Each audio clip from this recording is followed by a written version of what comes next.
खुदावंद यीशु मसीह की लाजवाब मोहब्बत में आप सब देखने वालों को सलाम। मैं खुदा की खादमा पास्टर मलिका लियोरा आज एक बार फिर खुदा के कलाम की चंद बातें लेकर आपकी खिदमत में हाजिर हूँ। इससे पहले कि आज हम अपने पैगाम का आगाज करें, अगर आप इस चैनल पर नए हैं तो इस चैनल को जरूर सब्सक्राइब करें ताकि हमारी आने वाली नए वीडियोस आप तक पहुंच सके।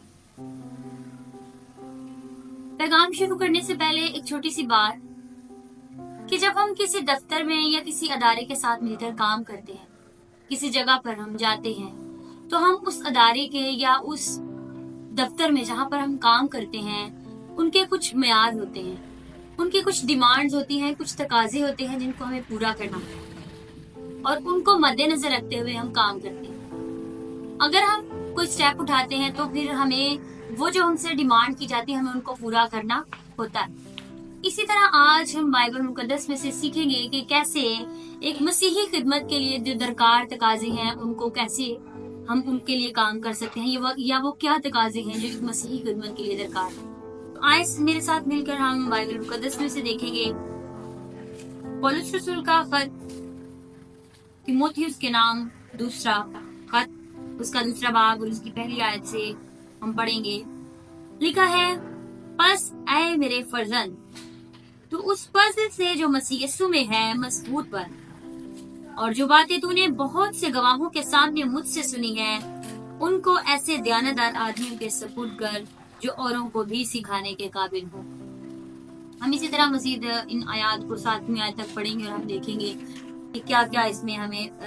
पौलुस रसूल जो है वो सिखाने की कोशिश कर रही है, क्या वो मसीही तकाजे हैं जिनके बारे में बात की जा रही है। पहले तो इस खत के बारे में हम बात करते हैं। इस खत का लिखने वाला जो है वो मुसन्निफ है, वो है पौलुस रसूल, और ये खत जो है वो तीमुथियुस को लिखा जा रहा है जो पौलुस रसूल का शागिर्द है, उसका फर्जंद है, यानी वो उसको अपना बेटा कह रहा है रूहानी तौर पर कि वो उसका बेटा है जिसको वो खत लिख रहा है। और ये खत एक शख्सी खत है, यानी एक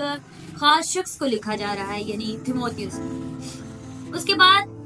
इस खत में वो उसको नसीहत कर रहा है, नसीहत की बातें लिख रहा है कि उसको कैसे खिदमत करते हुए क्या क्या या किन किन बातों का सामना करने पड़ेगा और क्या क्या जो बातें हैं उसको करनी है। इस तरह की सारी नसीहत जो है वो पौलुस रसूल अपने फर्जंद को कर रहा। अब इस पैसेज में जो हमने रीड किया है आज हम इसमें देखेंगे कि मसीही जिंदगी के अंदर या मसीही खिदमत में क्या क्या तकाजे दरकार है। पहली बात हम पहली आयत में ही देखते हैं। पहली आयत जब हमने पढ़ी तो यहाँ पर लिखा कि बस ऐ मेरे फर्जंद, तो उस फजल से जो मसीह यीशु में है मजबूत बन। पहली बात हमें इसमें नजर आती है कि मसीह में मजबूत हो।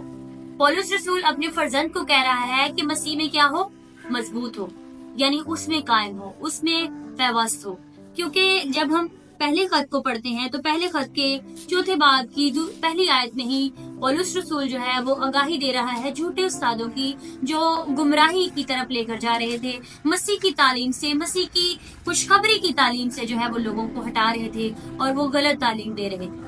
और पौलुस रसूल उसी की आगाही के लिए अपने शागिर्द को ये खत लिखता है और उसे कहता है कि तू क्या कर, मजबूत हो, ऐसी तालीमात से,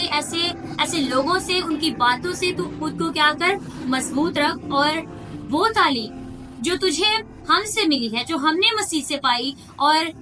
हम जो है वो तुम्हें दे रहे हैं, उस तालीम को क्या करो, थामे रख। वो अपने शागिर्द को कह रहा है कि मसीह में मजबूत बन। ऐसा ना हो कि मसीह की बजाय तो किसी और की तरफ चला जाए, या जो झूठे गवाह तालीम दे रहे हैं, ये झूठे उस्ताद तालीम फैला रहे हैं तो उनकी तालीम की तरफ चला जाए। नहीं, बल्कि तूने क्या करना है, मजबूत होना है मसीह यीशु की तालीम में जो उसका उस्ताद उसे दे रहा है, यीशु मसीह की इंजील के बारे में। दूसरा पॉइंट हम दूसरी आयत में आगे बढ़ते हैं तो लिखा है, और जो बातें तूने बहुत से गवाहों के सामने मुझसे सुनी उनको ऐसे दयानतदार आदमियों की सपुर्द करो जो औरों को भी सिखाने के काबिल। अब पौलुस उसको कह रहा है कि वो बातें जब तालीम दी जाती है, जब कलाम सुनाया जाता है तो वो छुप कर नहीं सुनाया जाता, बल्कि वो सरेआम सबके सामने सुनाया जाता है। सारी जितने लोग वहाँ पर मौजूद उन सबके सामने तालीम दी जाती है। तो पौलुस रसूल यही कह रहा है कि जो बातें तूने मुझसे सुनी है, बहुत से गवाहों के सामने। ऐसा नहीं है कि वो सिर्फ अपने शागिर्द को अकेले में ही तालीम देता होगा, नहीं, वो कहता है कि जब मैंने बहुत से लोगों को सुनाया तो तूने भी साथ सुना और मैंने तुझे तालीम दी, तो तू क्या कर, उन बातों को जो तूने मुझसे सुनी, तू क्या कर, उनको ऐसे दयानतदार लोगों की सपोर्ट कर जो आगे औरों को भी सिखाने के काबिल है। ایسا نہیں ہے کہ اس نے وہ تعلیم سنی ہے کہ اب وہ اس تعلیم پر عمل نہ کرے یا اس کو دوسروں تک نہ پہنچائے، بلکہ اس کو ہدایت کی جا رہی ہے۔ دوسرا پوائنٹ یہی ہے کہ سپرد کرنے کے لیے تیار ہو، یہ مسیحی خدمت کا تقاضا ہے۔ یعنی پہلے تو کیا ہو، مضبوط بن، اور دوسری بات تیرے اندر مسیح میں آ جانے کے بعد جب تیرے اندر مسیح کی تعلیم آ جائے گی تو اس تعلیم کو دوسروں کے سپرد کرنے کے لیے تو کیا ہو، تیار ہو۔ پھر آگے یہ صرف اس کی جسمانی باتوں یا تعلیم کی کلام کی باتوں کی بات نہیں کی جا رہی، بلکہ پولس رسول یہ بھی کہہ رہا ہے کہ تو نے جب اس تعلیم کو آگے سپرد کرنا ہے تو نے صرف یہ نہیں دیکھنا کہ وہ روحانی طور پر کیسا ہے، اس کے اندر وہ غیر زبان بولتا ہے یا اس کے اندر روح کو اس کی نعمتیں کام کرتی ہیں، نہیں، بلکہ تجھے اس کے کردار کے بارے میں بھی معلوم ہو کہ اس کا کردار کیسا ہے، اس کا مسیح کے ساتھ رشتہ کیسا ہے، اس کا دوسروں کے ساتھ رشتہ کیسا ہے۔ تو پھر جا کر تو کیا کرنا، ایسے لوگوں کے سپورٹ کرنا جن کو تو سمجھتا ہے کہ وہ آگے مسیح کی تعلیم کو جو ہے وہ آگے پھیلانے والے ہیں، ان کے سپورٹ کرنا۔ آگے تیسری بات پولس رسول کرتا ہے، میں یسوع کے اچھے سپاہی کی طرح، مسیح یسوع کے اچھے سپاہی کی طرح میرے ساتھ کیا کر، دکھ اٹھا۔ تیسری بات وہ کہہ رہا ہے کہ تو دکھ اٹھانے کے لیے تیار ہو۔ اب دکھ کس طرح سے اٹھانے ہیں؟ ہم مسیح میں آ جاتے ہیں، ہم خدمت کرنا شروع کر دیتے ہیں، لیکن سم ٹائم ہمیں یہ سمجھ نہیں آتی کہ کیا دکھ کس طرح کے ہو، کس طرح کا ہم نے دکھ اٹھانا ہے۔ یہاں پہ اگلی ہی آیات میں وہ چند مثالیں دے کر ایکسپلین کرتا ہے اس بات کو۔ چوتھی آیت میں وہ ایک مثال دیتا ہے کہ کوئی سپاہی جب لڑائی کو جاتا ہے اپنے آپ کو دنیا کے معاملوں میں نہیں پھنساتا کہ اپنے بھرتی کرنے والے کو خوش کر۔ پہلی مثال وہ دے رہا ہے سپاہی کی، یعنی جب کوئی سپاہی جنگ کے لیے جاتا ہے میدان میں تو وہ یہ نہیں کرتا کہ وہاں پر جا کر وہ اپنی رضائیں پوری کرے، نہیں، بلکہ جب اس کو بھیجا جا رہا ہے جنگ میں، اس کے اندر کچھ خوبیاں دیکھی گئی ہیں کہ یہ جنگ کے میدان میں اترے گا اور جا کر دشمن پر فاتح ہوگا، غالب ہوگا، وہ ہتھیار، وہ اتھارٹی جو اسے دی گئی ہے اس کو صحیح استعمال کر کے۔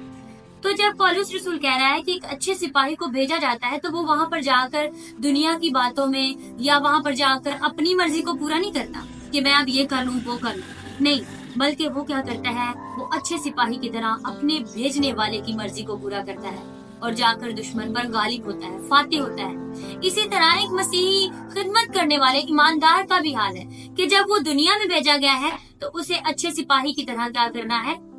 جنگ کرنا ہے۔ پولس رسول اپنی مثال دیتا ہے، وہ کہتا ہے میں مسیح یسوع کے اچھے سپاہی کی طرح جنگ لڑ چکا۔ وہ یہ بھی کہتا ہے کہ میں اچھی دوڑ یا اچھی کشتی لڑ چکا، میں اس نشان کی طرف جو مسیح نے مجھے دیا میں اس کی طرف پہنچ جا چکا، میں نے اپنی کشتی لڑ لی، لیکن وہ اچھے سپاہی کی طرح گیا، اس نے اپنی مثال دی ہے۔ پہلے کرنتھیوں میں جب ہم دیکھتے ہیں کرنتھیوں کے باب میں تو وہاں پر بھی پولس رسول اپنی زندگی کے بارے میں بیان کرتا ہے کہ کس طرح اسے مسیح کی خدمت کرتے ہوئے جو ہے اس نے دکھ اٹھائے۔ پولس رسول بھی بیان کرتا ہے کہ میں نے قید میں، بھوک میں، ننگے پن میں اور طرح طرح کے خطروں میں، کوڑے کھانے میں، ہر طرح کی مشکل اس نے برداشت کی، سردی برداشت کی، گرمی برداشت کی، ننگا پن برداشت کی، بھوک برداشت کی، لیکن وہ کہتے ہیں میں مسیح یسوع کے اچھے سپاہی کی طرح میں نے دکھ اٹھایا۔ تو بھی تیار، اس بات کے لیے تیار ہو کہ تو نے بھی دکھ اٹھانا ہے، کشتی لڑنی ہے، تو نے دنیا داری کی باتوں میں خود کو نہیں پھنسانا۔ پھر آگے وہ دوسری مثال دیتا ہے کہ جیسے دنگل میں مقابلہ کرنے والا بھی اگر اس نے باقاعدہ مقابلہ نہ کیا تو کیا ہوگا، پھر وہ کہتا ہے کہ نہ کیا وہ تو صحرا نہیں پاتا۔ دنگل وہ جگہ ہوتی ہے جہاں پر کشتی لڑنے کے لیے میدان میں جو ہے وہ لوگ اترتے ہیں۔ تو جب ایک پہلوان جو ہے وہ کشتی لڑنے کے لیے جاتا ہے میدان میں، دنگل میں جب جاتا ہے اور وہ پہلوان کسرت نہ کرے، ایکسرسائز نہ کرے، تیاری نہ کرے تو وہ کیسے مقابلہ کرے گا؟ اور جب مقابلہ نہیں کرے گا تو پھر صحرا نہیں پائے گا، یعنی وہ انعام بھی حاصل نہیں کرے گا۔ اسی طرح جب ایک پہلوان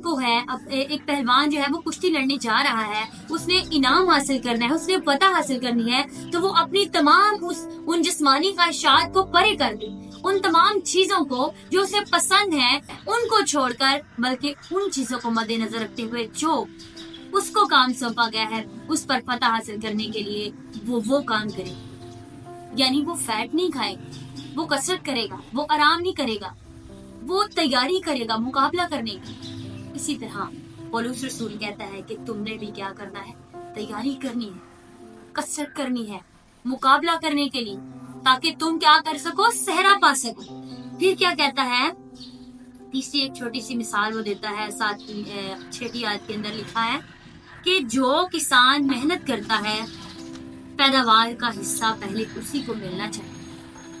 किसान को जब हम देखते हैं तो किसान सुबह सवेरे उठकर वो जाता है, खेतों में जाता है, मेहनत करता है, जमीन खोदता है, बीज बोता है, पानी देता है। उसे धूप की, उसे गर्मी की, सर्दी की परवाह नहीं होती, लेकिन वो खेत में काम करता है। और लिखा है, पौलुस कहता है कि जो वो मेहनत करता है तो फिर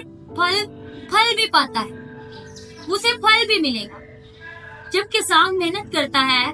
तो उसे फिर फल हासिल होता है, वो खुशी महसूस करता है, खुशी हासिल करता है। इसी तरह पौलुस रसूल कहता है कि जब एक मसीही, एक ईमानदार जो है वो खिदमत के अंदर है, तो उसके लिए जरूरी है कि वो दुख उठाए। किसान को दुख उठाना पड़ता है, उसे मेहनत करनी पड़ती है उस खेत के लिए जो उसके जिस्मानी बदन के लिए खुराक मुहैया करता है। लेकिन एक मसीही जो है उसे उस खेत के अंदर भेजा गया है जिसमें उसने खुदा की बादशाही के लिए, आसमान की बादशाही के लिए रूहों को जीतना है। इस खेत में उसने काम करना है, यानी दुनिया के अंदर,